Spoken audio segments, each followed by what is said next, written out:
अस्सलाम वालेकुम class 9 students. आज हम चैप्टर नंबर 3 डायनामिक्स के न्यूमेरिकल प्रॉब्लम्स को सॉल्व करेंगे। तो स्टार्ट करते हैं न्यूमेरिकल नंबर 3.1 से। स्टेटमेंट आपके सामने लिखी हुई है, इसको ज़रा रीड करते हैं और देखते हैं कि इसमें क्या पूछा जा रहा है। स्टेटमेंट कह रही है a 10 kilogram block is placed on a smooth horizontal surface. A horizontal force of 5 newton is applied to the block. इसको पहले ज़रा समझते हैं, इसके सिनेरियो को देखते हैं कि इसमें हमसे डिमांड क्या किया जा रहा है। स्टेटमेंट ये कह रही है एक आपके पास स्मूथ हॉरिजॉन्टल सरफेस है, सपोज करें इस तरह की एक सरफेस है और उसके ऊपर एक ब्लॉक पड़ा हुआ है। इस ब्लॉक का मास कितना है 10 किलोग्राम, और इस ब्लॉक के ऊपर हॉरिजॉन्टली ही एक फोर्स अप्लाई हो रही है। वो फोर्स इस साइड पे भी लग सकती है, वो फोर्स इस साइड पे भी लग सकती है, लेकिन फोर्स की मैग्नीट्यूड हमें उसने दी हुई है कि वो 5 न्यूटन की फोर्स है। तो हमने फाइंड क्या करना है, अगर आप इसका ए पार्ट देखें तो ए पार्ट में हमने एक्सेलरेशन फाइंड करना है प्रोड्यूस्ड इन द ब्लॉक, कि उसमें कितना एक्सेलरेशन प्रोड्यूस होगा। और बी पार्ट में हमने इसके करना है the velocity of the block after 5 seconds. तो मैंने फोर्स लगा दी। अब 5 सेकेंड्स तक अगर मैं ये फोर्स उसके ऊपर लगा रहा हूँ तो 5 सेकेंड्स के बाद हमने बताना है कि उसकी वेलोसिटी क्या होगी। तो चलें इसको स्टार्ट करते हैं, देखते हैं सबसे पहले कि हमें क्या क्या डेटा गिवन है। नंबर 1 पे हमें मास गिवन है ब्लॉक का 10 किलोग्राम। डेफिनेटली जब ब्लॉक यहाँ पे पड़ा हुआ है और उसके ऊपर कोई फोर्स नहीं लग रही थी स्टार्ट में बिल्कुल, तो तब उसकी वेलोसिटी तो ज़ीरो थी। सिंपल। क्यों? क्योंकि ब्लॉक रेस्ट की कंडीशन में था तो डेफिनेटली उसकी वेलोसिटी ज़ीरो थी। फिर हमें और क्या बताया हुआ है कि उसके ऊपर जो फोर्स अप्लाई हो रही है वो कितनी है, वो 5 न्यूटन की फोर्स है। और हमने फाइंड क्या क्या करना है, हमें एक तो चाहिए एक्सेलरेशन कितना प्रोड्यूस होगा, और बी पार्ट में हमें चाहिए कि हमने उसकी वेलोसिटी बतानी है, बेसिकली फाइनल वेलोसिटी बतानी है। और हमें एक और चीज़ गिवन है कि कितने टाइम के बाद चाहिए हमें वेलोसिटी, 5 सेकेंड्स के बाद। तो ये टोटल सिनेरियो आपके सामने है, इसको देख लेते हैं कि इसको कैसे सॉल्व किया जा सकता है। पहले हम अगर पार्ट ए की बात करते हैं जहाँ पे हमें एक्सेलरेशन चाहिए होगा, तो एक्सेलरेशन फाइंड करने के लिए हमें पता है कि न्यूटन सेकंड लॉ हम नॉर्मली इसमें यूज़ कर सकते हैं। तो इसको स्टार्ट करते हैं, देखते हैं कि न्यूटन सेकंड लॉ हम कैसे यूज़ करेंगे। बाय यूजिंग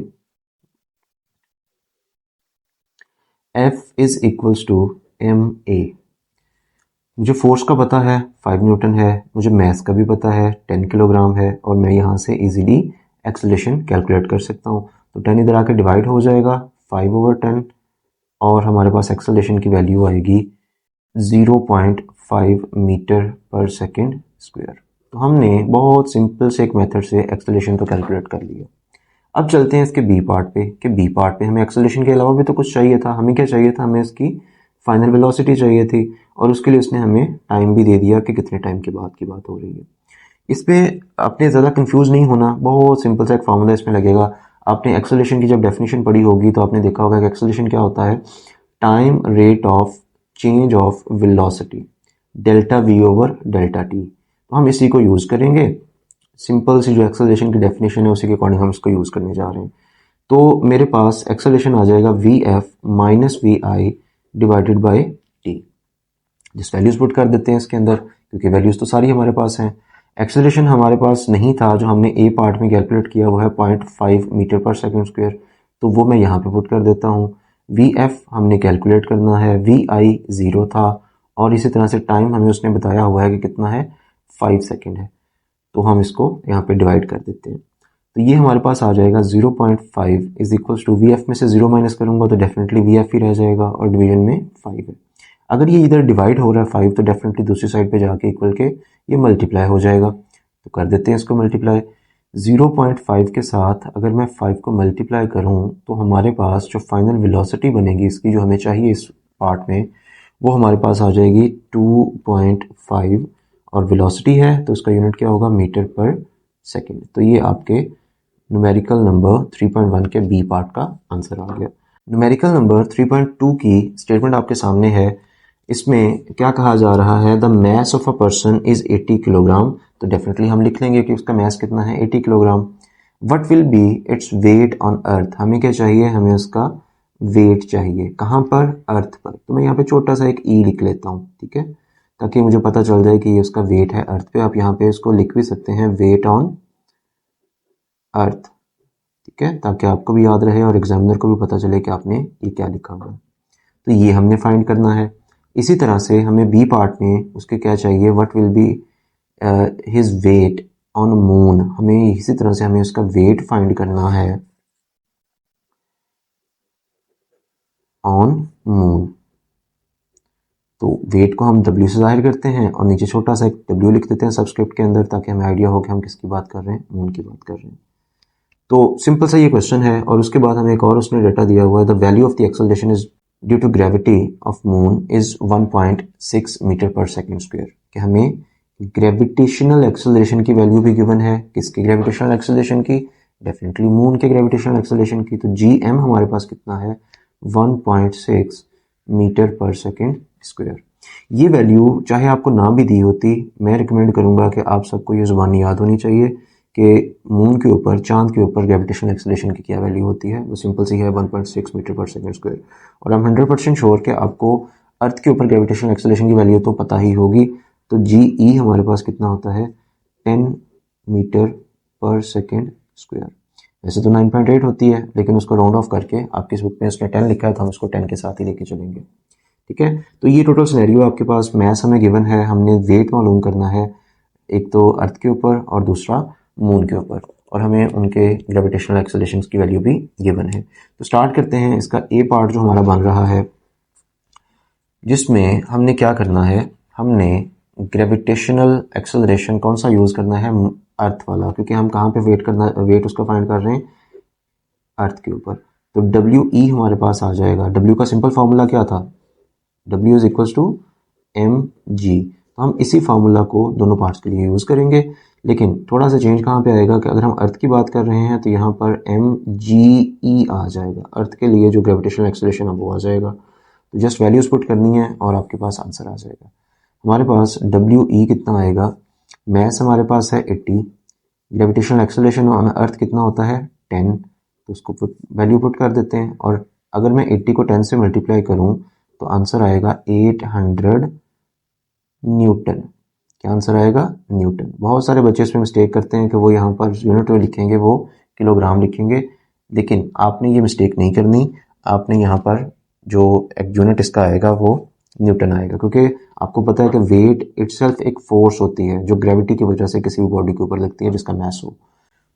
नेक्स्ट चलते हैं। इसके जो बी पार्ट हमारा बन रहा है, जिसमें हमने क्या करना है, हमने वेट मालूम करना है उसी पर्सन का ऑन मून। तो हम वही सेम फार्मूला यूज़ करेंगे, WM अब इसमें लिख देंगे, क्योंकि हम उसका वेट कहाँ पे फाइंड कर रहे हैं? मून के ऊपर। तो M सब्सक्रिप्ट हमने यूज़ किया था मून के लिए, तो इस वजह से हमने यहाँ पे M लिखा हुआ है।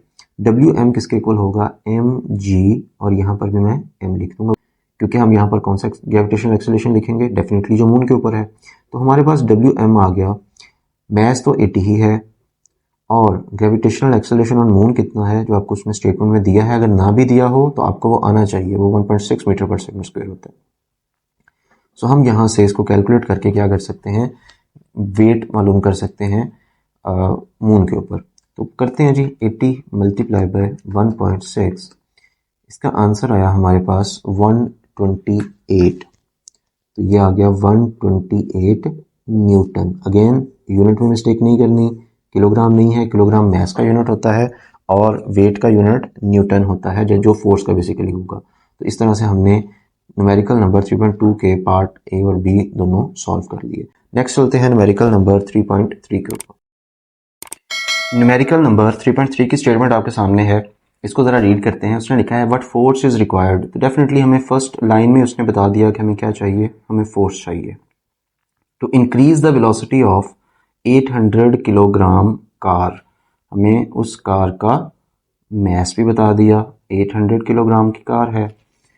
वेलोसिटी को हमने उसकी इंक्रीज करना है फ्रॉम 10 मीटर पर सेकेंड। इसका मतलब हमें उसने इनिशियल वेलोसिटी भी बता दी, which is 10 metre per second to 30 metre per second, और जो फाइनल वेलोसिटी उसकी कितनी होनी चाहिए? 30 मीटर पर सेकेंड होनी चाहिए। तो हमें वो भी उसने बता दिया। कितने टाइम में? इन 10 सेकेंड्स। तो इसका मतलब टाइम भी हमें गिवन है 10 सेकेंड। पहले जरा सिनेरियो को समझते हैं कि सिनेरियो क्या कह रहा है। उसने बोला है व्हाट फोर्स इज रिक्वायर्ड, कि एक कार है, उसका मैस 800 किलोग्राम है और हमने उसकी स्पीड को इंक्रीज़ करना है, उसकी वेलोसिटी को 10 मीटर पर सेकंड से 30 मीटर पर सेकंड पर लेकर जाना है। कितनी देर में? 10 सेकंड के अंदर अंदर। तो डेफिनेटली हमें उसके ऊपर कोई ना कोई फोर्स लगानी पड़ेगी, तो हमने वो फोर्स फाइंड करनी है जो हमें उस पर लगानी पड़ेगी। तो अब इसको ज़रा देखते हैं कि इसमें हम इसको किस तरह से कर सकते हैं। फोर्स का अगर आपको याद हो तो इस चैप्टर में आपने फोर्स के लिए एक फॉर्मूला पढ़ा था जो न्यूटन सेकंड लॉ में था कि F is equals to ma। हम उसी सेकंड लॉ ऑफ न्यूटन को यूज़ करेंगे और उसके मुताबिक हम इसको फोर्स को कैलकुलेट कर सकते हैं। लेकिन अगर आप थोड़ा सा गौर करें तो आपको नज़र आ रहा होगा कि इसमें एक्सेलरेशन तो हमारे पास है ही नहीं। तो हम पहले एक्सेलरेशन कैलकुलेट करेंगे। आपकी मर्ज़ी है, आप उसको सेपरेटली करना चाहो सेपरेटली कैलकुलेट कर लो, इसी फॉर्मूले में करना है इसी फॉर्मूले में हम उसको सब्स्टिट्यूट कर देते हैं। जैसे मैं इसी में करने की अगर ट्राई करूँ तो F is equals to m। Acceleration का फॉर्मूला भी हमने पिछले न्यूमेरिकल में भी देखा था कि एक्सेलरेशन किसके इक्वल होता है? vf minus vi divided by t। तो मैंने जस्ट एक्सेलरेशन की जगह पे उसका फॉर्मूला लिख दिया vf minus vi over t। अब हमारा एक छोटा सा काम रह गया कि हमने जस्ट क्या करना है, इसमें वैल्यूज़ को पुट करना है। मैस हमारे पास है 800 किलोग्राम, vf हमारे पास है 30 माइनस vi हमारे पास है 10 और टाइम हमें दिया हुआ है 10। तो हमने जस्ट वैल्यूज़ को सब्स्टिट्यूट किया इसके अंदर। अब इसको सॉल्व कर लेते हैं। 800 मल्टीप्लाई बाय 30 माइनस 10 कितना होगा? 20 डिवाइडेड बाय 100, 0 0 से कैंसिल हो जाएगा और आपके पास बाकी बच जाएगा F हमारे पास आ जाएगा 800 मल्टीप्लाई बाय 2। तो फोर्स हमारे पास आ गई 1600 न्यूटन। मतलब अगर हमारे पास 800 किलोग्राम की एक कार है और हम उसकी स्पीड को 10 मीटर पर सेकंड से इंक्रीज़ करके 30 मीटर पर सेकंड करना चाह रहे हैं 10 सेकंड के अंदर अंदर, तो डेफिनेटली हमें उसके ऊपर कितनी फोर्स लगानी पड़ेगी? 1600 न्यूटन की फोर्स लगानी पड़ेगी। तो ये हमने कैलकुलेट कर लिया।